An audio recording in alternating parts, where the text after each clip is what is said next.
fasting on the weekends for extreme fat loss. So with your ultimate fat loss protocol, Trevor, can we take it up a notch and just eat during the week to gain muscle, keep our metabolism up, but also be burning fat at the same time, but take a couple days a week, like the weekend, or any other 2 consecutive days, where we just eat no food? Because obviously when we're eating no food, then we're not taking in calories, our insulin level's low, our body has to burn fat for fuel, but it could also slow our metabolism down. Whenever we crash diet, then our metabolism adjusts to burn less calories as our basal metabolic rate, less calories on a daily basis. So do you think, considering those two things, that it would be wise or a good strategy for more extreme fat loss to take 2 days off from food per week? I do. I think so, 100%. And if you look into fasting and how fasting works, all I would say is take your training off on those 2 days and take your cardio off on those 2 days. Take everything off because your metabolism adapts to caloric changes, right, and deficits and when you're in extremes on anything. So a fast would make you seem, yeah, we're going to do a fast, our body's just going to drop, metabolism's going to crash.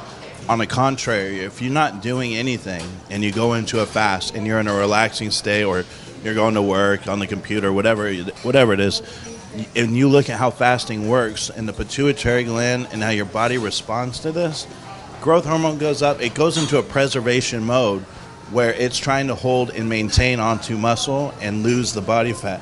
You actually can repair a lot of damage that you caused during the week, whether it was insulin insensitivity, from eating so much carbohydrates, redlining in one way, trying to build muscle, by doing the fast, but also not expending any calories and not going and putting your body through that workout and giving it the rest.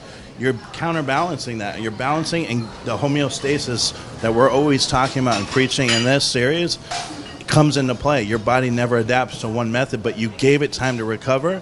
You gave it time to rest. Your body's still in a state of building muscle, just in a different way. And you're not expending calories, because what it is the cortisol. When you're expending too much calories and not taking enough in, or even if you're taking in too many calories and doing too much in the gym, taking those breaks from the gym, from the food and everything else, it's like a control, delete, or a reset function in your body. And it resets you and then reprograms you for getting ready for the next week.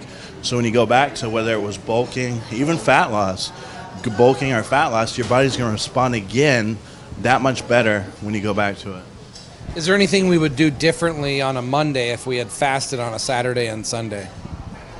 Yeah, your Monday workout, you should have glycogen from the Friday. So my thing would be making sure you end your Friday on a positive note. If you were doing your insulin or your carb load, I'd make sure that you do that. But towards the end of the night, you were completely full of glycogen, because your body really is not going to tap into that glycogen. Me and another friend were just talking the other day about using fasting to come into a show, and how it was one of the best things I ever learned is to have whoever is getting ready for the show fast 3-4 days or so before the show, and all they would have to do is just drink water. They wouldn't even have to do a diuretic, and how amazing that they look.